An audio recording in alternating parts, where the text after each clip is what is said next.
Good morning to you at home. These are the top business stories live from the Sky Newsroom. As you've seen, the UK and the EU have reached a last-minute Brexit deal. After weekend talks, we'll have reaction from Europe's biggest business voices. Wizened old Tories whining on about a trans-Pacific partnership and doing trade deals with America. You don't move away from the reality that Europe is the UK's biggest marketplace. Also today, the UK's property enters a buyer's market despite asking prices hitting a record high. And a major credit agency upends US markets by downgrading its rating on US government debts.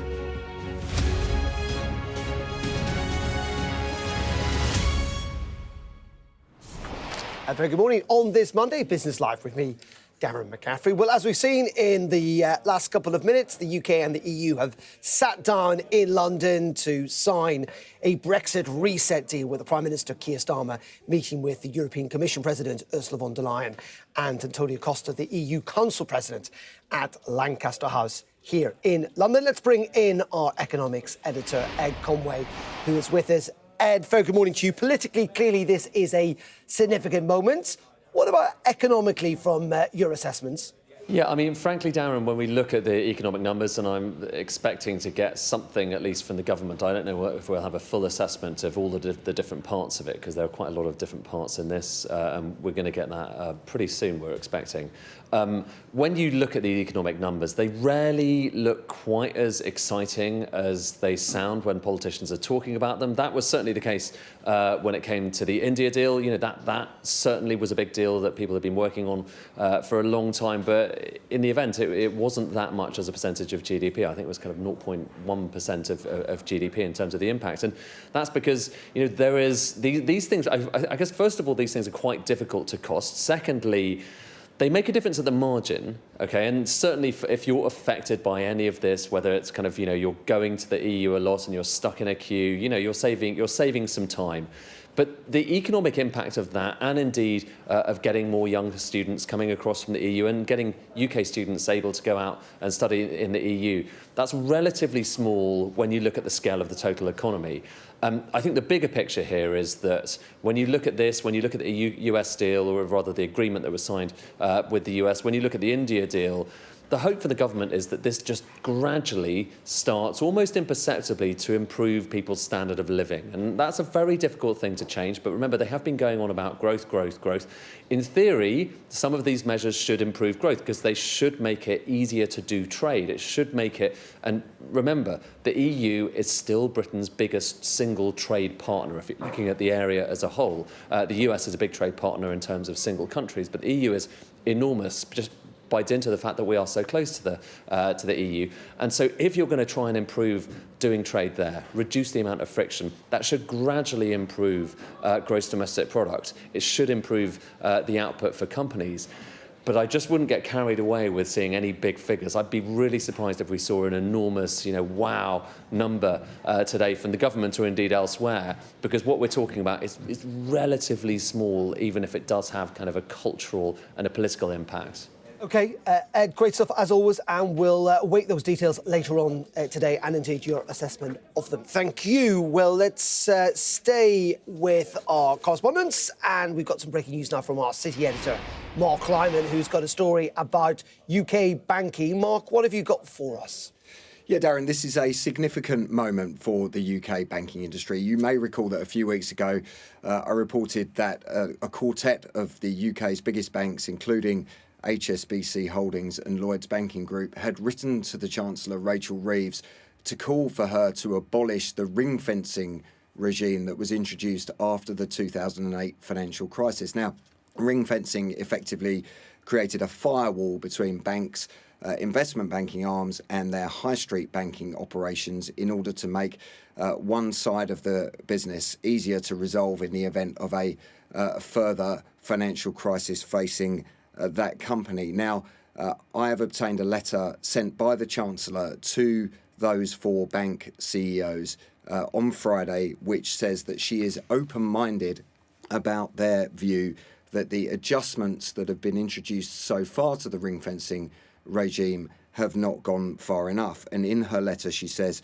as I've said previously, I'm open-minded about the case for further reform. My officials are considering the issues you've raised, and they will reach out to your teams to discuss further. Banking is at the heart of the UK's financial services sector and plays a vital role in supporting growth across the UK economy and will be crucial to the success of the government's industrial strategy. If we want the UK to grow, we need a thriving banking sector, and creating the right environment for that is a top priority for me. Now, I think this is significant for a couple of reasons, Darren. The first is that it comes as the legacy of one of Britain's biggest banking stories of the last 20 years. The bailout of NatWest is about to be cast into the shadows and cast into history, because the government disclosed last week that its holding in NatWest is now below 1%, and I would expect the government to have finally offloaded the last of its shares in NatWest probably within the next couple of weeks. And the other reason this is significant is because the banks argued in their letter to Rachel Reeves a few weeks back that ring fencing was inhibiting their impact, their ability to lend into the UK economy, and that the liquidity and capital constraints that created were a barrier to growth. And of course, growth is the key focus for the Treasury under Rachel Reeves, the Chancellor. I would expect that her response to the bank CEO's letter, it falls short of saying, yes, I'm going to abolish ring fencing, but it certainly leaves the door open to significant reform. And I would expect that at the Mansion House dinner in July, the Chancellor's annual set-piece speech to the City, that she will set out more detail of exactly how she intends to reform the ring fencing regime that was set up about 15 years ago. OK, Mark, thank you very much indeed for that. Mark Kleiman there, and you get more on Mark's story and indeed the rest of the business news, including house prices on our Money blog. All you need to do is scan the QR code that's on your screen right now. Now, reaction has been pouring into that UK-EU trade deal, which will reportedly enable Brits to use passport e-gates on the continent. Well, I've been speaking to Michael Leary, the chief executive of Ryanair, whose company's results were released earlier this morning, and he gave me his reaction to that deal, but also his reaction to his company's numbers, which were out this morning, which showed that profits are down and that passenger numbers projected to be lower over the next couple of years. The great news in this morning's numbers is we grew traffic last year by 9% from 183 to 200 million passengers because we drove prices down by 7%. We had the boycott with the online travel agents this time last year. Ryanair responded to that by lowering airfares. So everybody who flew with us last year got a great deal. We are looking out into next year, and I think that we still made about, 1.6 billion, about €8 profit per passenger, but only because we kept costs flat last year. So, you know, a year where customers get better deal and lower airfares is always a good year in the Ryanair business. Looking out in... Sorry. No, I was just going to say, well, what has dampened that demand then, do you think? Or why have you had to lower fares to get people onto planes? Oh, because we had this kind of a boycott with the online travel agents last year. They refused to sell our tickets. And so we had to kind of go and lower prices to draw more people onto the Ryanair.com website. The great advantage of our business is, you know, we have a reasonable profit margin. We can afford to take those brave decisions and really slash prices. Most other airlines in Europe last year are reporting fares up 1 or 2%. Our fares were down 7%. So I think that's a good year. It also means we've weak prior year comps as we move into this year. Traffic this year will be slower growth because of Boeing delivery delays. We only expect to grow by about 3% from 200 to 206 million passengers. But already it looks like we'll get back some or most of last year's 7% fare decline. Okay. We think fares into the summer look like they're up about 4 or 5%. So passengers paying a little bit more, but because we have less seats than we would, less growth than we would normally have. And then how annoyed are you at Boeing? I mean, they're the drag, aren't they? Yeah. They have been. I mean, I've been very annoyed at Boeing now for 4 or 5 years. The planes have been late, badly, you know, a lot of defects on the manufacturing process. But I think in the last 12 months, we've seen a transformation in Boeing. The new management team, led by Kelly Ortenberg and Stephanie Pope in Seattle, are doing a great job. The 5 last deliveries, which were due in April, all 5 aircraft came early. no manufacturing defects at all, really high quality. So I think Boeing are starting to get their act together, which is a good sign. Okay. We're due to take 29 aircraft later on this year for summer of 2026. They all look like they'll come on time. But we're taking them early so that we eliminate any risk to our summer 26 growth. And I think that would mean stronger growth in summer 26 and hopefully lower fares for consumers. But at the same time, you saw the news last week. Donald Trump was signing deals on behalf of Boeing left, right and centre for lots of planes. I mean, in the medium to long term, the company cannot cope, as has been proven to date, with the enormous orders and the pressure the US government's putting them under. Are you not looking for alternatives? No, I think, to be fair, I think the Trump administration is very supportive of Boeing. I think the Biden administration wasn't particularly helpful. Pete Buttigieg, who was the transport secretary, never visited Seattle once in the 4 years he was in office. The new transport secretary, Duffy's been up in Seattle twice in the last 3 months. So I think you have a much more supportive administration. Boeing is one of the U.S. great manufacturers. It's one of the things that they do manufacture well and have done for many years. And I think that we're seeing a real turnaround in Boeing manufacturing and aircraft capability. And it's a definite no to Chinese-made planes. We would never give it a definite no. I was written to by some congressman 2 weeks ago who probably used a Chinese-manufactured iPhone, asking me to confirm that we wouldn't order Chinese aircraft. I politely wrote back saying, bugger off. We reserve the right to buy any aircraft from anywhere but where we would buy the lowest cost aircraft we can buy. At the moment, I'm pleased to say that's Boeing aircraft. It will be Boeing aircraft for the next 8 or 9 years. We've orders out there for 300 new MAX 10 aircraft, which have 20% more seats, but burn 20% less fuel. So I think we're looking at and Boeing being able to produce those aircraft on time and deliver them on time or ahead of schedule. I think that guarantees our growth for the next 8 or 9 years, from 200 million passengers last year to 300 million passengers. And it guarantees that we can keep lowering airfares for British and European consumers for the next 8 or 10 years. Michael, let's talk about Brexit. A deal's been done today with the European Union. Part of that deal seems to be British passport holders being able to use e-gates at European airports. Clearly, I assume, welcome news from your side.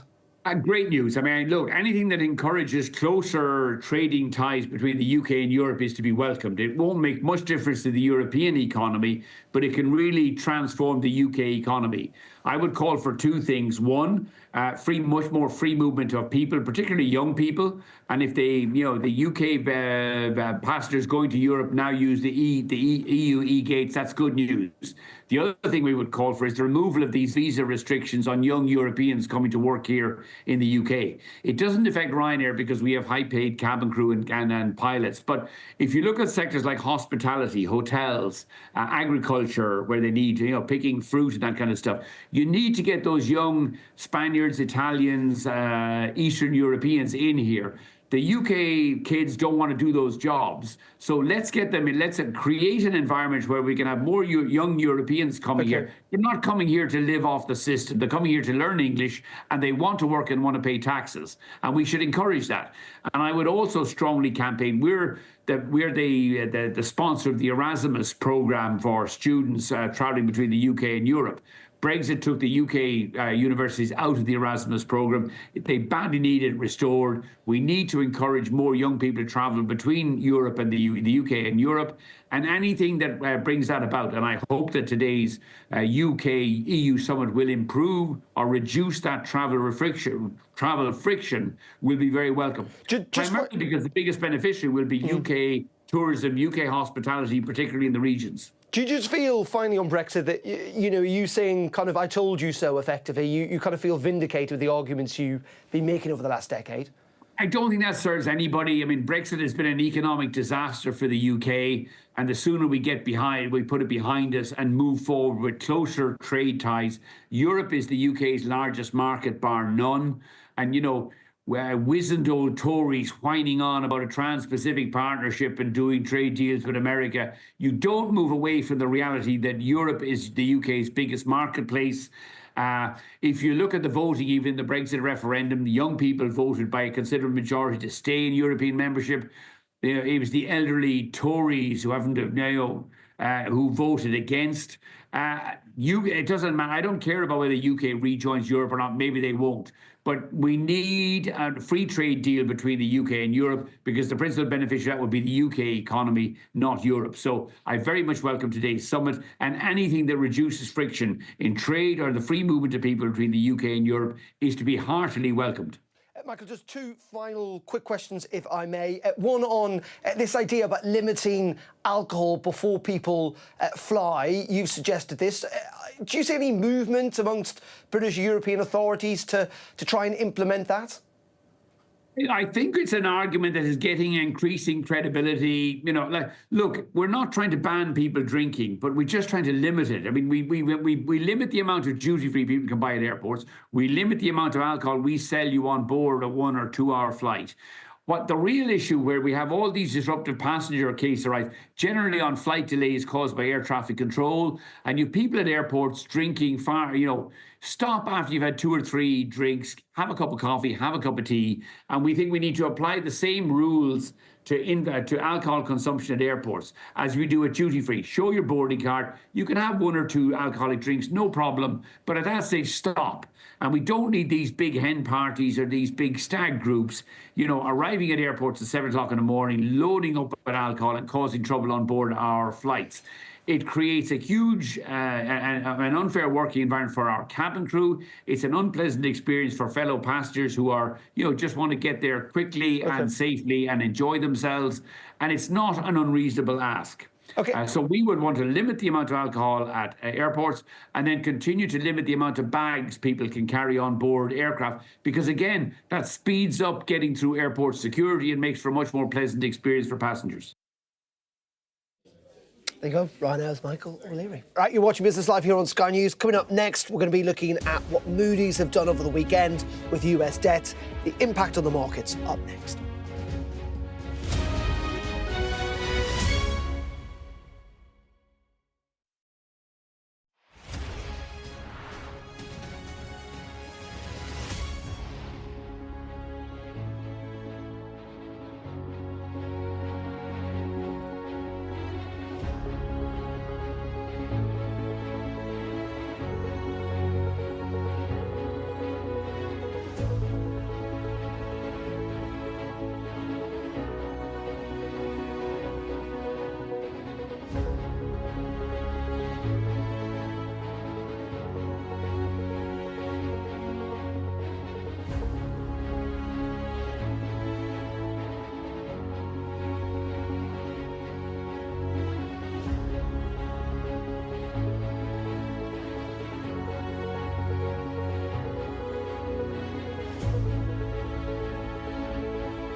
We've got your Sunday mornings covered. From the front page and the sounds of the streets to the voices of the people who make the major calls and big picture politics beyond Westminster. We'll put you at the heart of our story. I'm ready. Are you? Join me, Trevor Phillips, Sunday mornings on Sky News.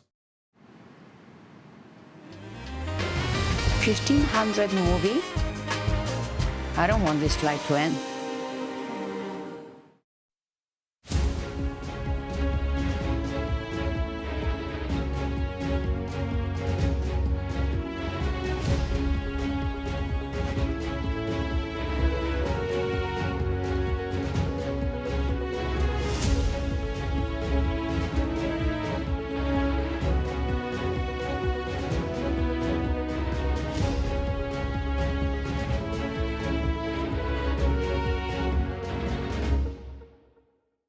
flying units fly better.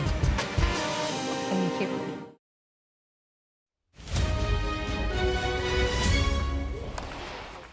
Very welcome back. Now, the American Treasury Secretary Scott Bessent has tried to dismiss a downgrade in the US government debt, which has rocketed Wall Street. The credit agency Moody's said it was cutting its rating on US debt due to continuously rising fiscal deficit. Let's speak to Ross Mould from AJ Bell.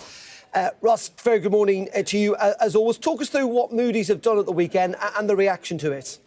So America previously had, with Moody's, a pristine AAA credit rating, which can impact the amount that it costs the American government to borrow. They've trimmed that by one notch to AA1. Intriguingly, Standard & Poor's did this 14 years ago, and Fitch did it a couple of years ago. So you could argue that Moody's is a little bit late to the game here, but I guess the timing of it is interesting, given the uncertainty caused by the Trump tariff program on economic growth, the slide in the dollar, and also uncertainty over ultimately whether the president and Secretary President will push through these policies or not, and the government and the new Trump tax cutting bill as well. And this is having an impact. I see 30-year treasuries have risen quite a lot. Yeah, and this is perhaps the most direct impact. What degree will it have upon America's borrowing cost and its ability to borrow in the market? In theory, the lower your credit rating, the higher an interest rate buyers of your debt will charge. So we'll have to see how that plays out. But the fact that the 30-year bond is going up so sharply suggests that somebody somewhere is getting nervous about the rapidly deteriorating American financial picture. $36 trillion in government debt now.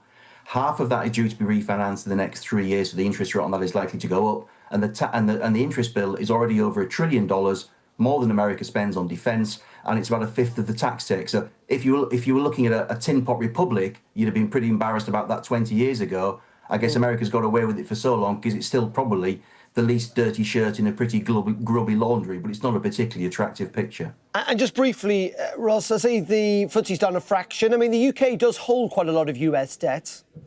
It does, with the second biggest individual country holder. I'm assuming that we'll be holding that debt to maturity, so we'll have paid the par price, we'll get the par price back. I guess it may mean in the short term there'll be price volatility, and if we buy more American treasuries going forward, we may be looking for a high yield again to compensate us for the higher risk. OK, always a pleasure. Russ Mould there, live for us in Brighton. Thank you very much indeed.